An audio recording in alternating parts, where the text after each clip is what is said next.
Assalamualaikum warahmatullahi wabarakatuh. Saya Muhammad Akbar, NPM 18 1063114207. Perkenalkan, saya Salwa Zahira Salsabila, NPM 1810631140200. Perkenalkan, nama saya Ika Nurlela, NPM 18 10 63 11 40 203. Di sini kami akan mempresentasikan metode transportasi LC atau least cost dan juga metode transportasi MODI atau Modified Distribution Method. Jadi selamat menyaksikan. Akan menjelaskan tentang metode transportasi. Untuk pengertiannya, metode transportasi adalah suatu metode yang digunakan untuk memilih jalur pengiriman sejumlah barang dari supply menuju demand dengan biaya sekecil mungkin. Untuk syaratnya, jumlah barang yang akan dikirim atau nilai QS harus sama dengan jumlah permintaan dari tempat yang membutuhkan barang tersebut atau nilai QD. Untuk metode transportasi least cost atau biaya terendah adalah salah satu metode transportasi untuk mencari solusi awal atau initial solution dengan cara mengalokasikan output pada biaya transportasi yang paling minimum terlebih dahulu.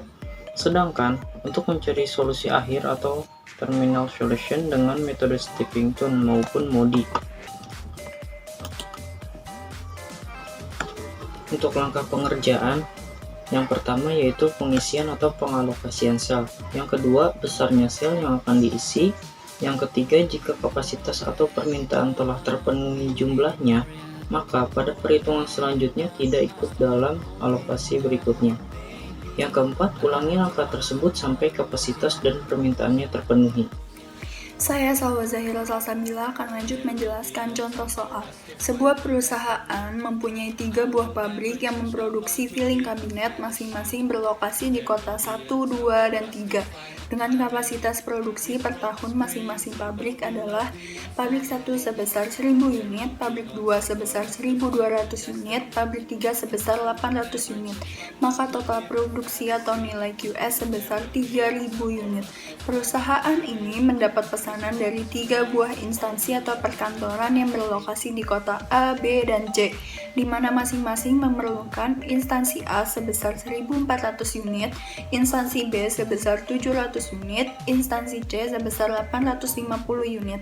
Maka total permintaan atau nilai QD sebesar 2950 unit.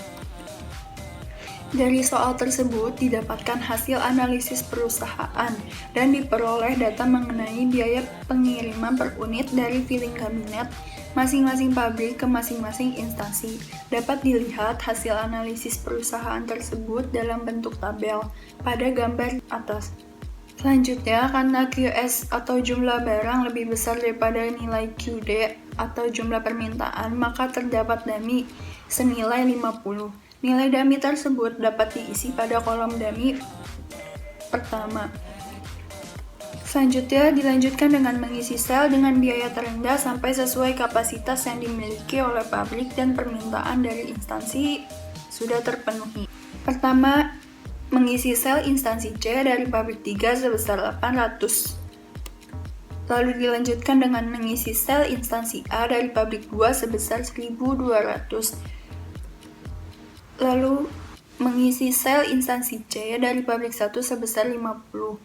Maka nilai QD atau permintaan dari instansi C sudah terpenuhi yaitu sebesar 850. Mengisi sel instansi B dari pabrik 1 sebesar 700. Maka nilai QD permintaan instansi B sudah terpenuhi yaitu sebesar 700. Lalu dilanjutkan dengan mengisi sel instansi A dari pabrik 1 sebesar 200. Maka nilai QD atau nilai permintaan instansi A sudah terpenuhi yaitu sebesar 1400.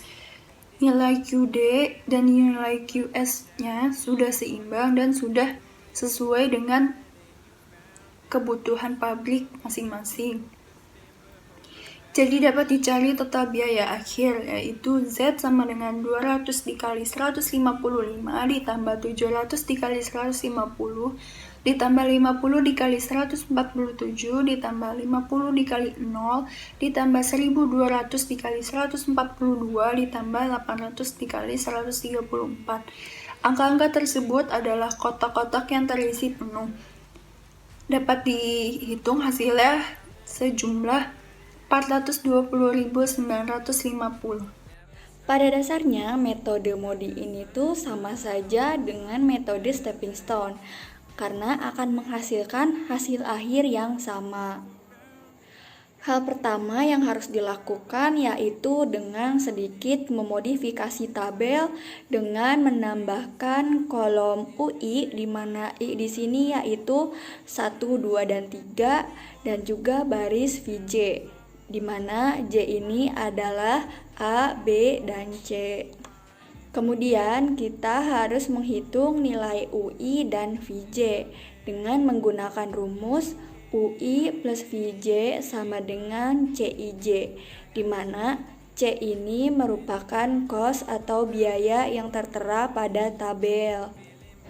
Untuk menghitung nilai UI dan VJ hanya berlaku untuk sel yang sudah terisi. Jadi, untuk sel yang tidak terisi itu diabaikan saja dan kita misalkan bahwa U1 ini sama dengan 0 agar di dalam perhitungan kita dapat mengetahui nilai-nilai yang lain. Sebenarnya untuk permisalan itu tidak harus selalu U1 yang dimisalkan. Kita boleh memisahkan yang lain, misalnya U2 atau VA. Namun pada umumnya U1 yang selalu dimisahkan sama dengan 0. Kita bisa lihat di sini bahwa C1A sama dengan U1 plus VA sama dengan 155. Karena U1 sama dengan 0, maka VA sama dengan 155. Setelah kita mendapatkan hasil dari VA, kita harus menghitung nilai VB, VC, U2, dan U3 dengan menggunakan rumus yang sama.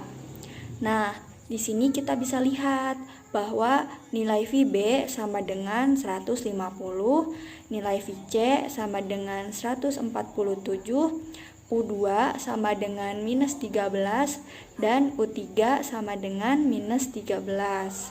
Setelah mendapatkan hasil dari nilai U1, U2, U3, VA, VB, dan VC, kemudian hasil tersebut kita inputkan kepada tabel seperti slide berikutnya.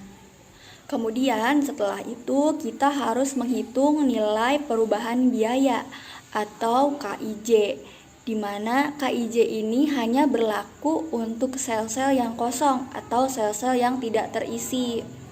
Nah, KIJ ini tuh menggunakan formula KIJ sama dengan CIJ min UI min VJ. Karena pada tabel sel yang kosong hanya sel K2B, K2C, K3A, dan K3B, maka yang dihitung perubahan biayanya adalah hanya 4 sel ini saja.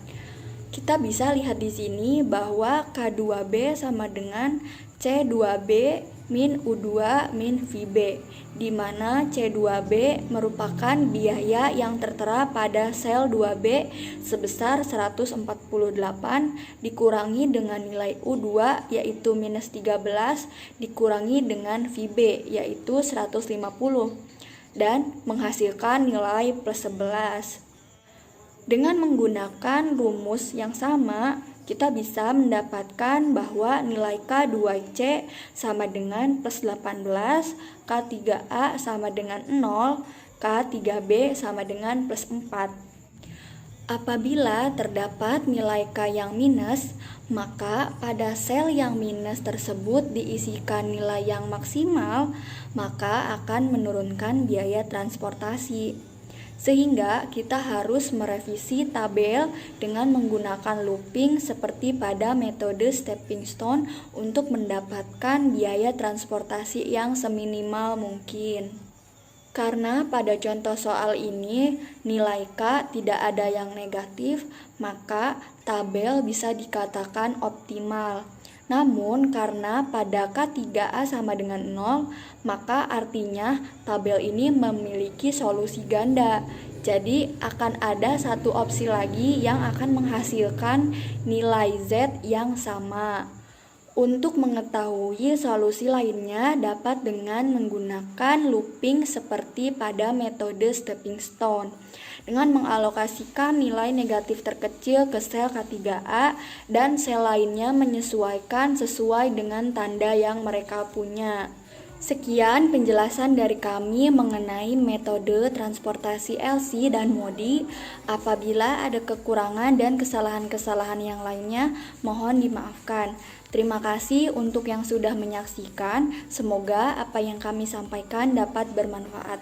Wassalamualaikum warahmatullahi wabarakatuh. Terima kasih.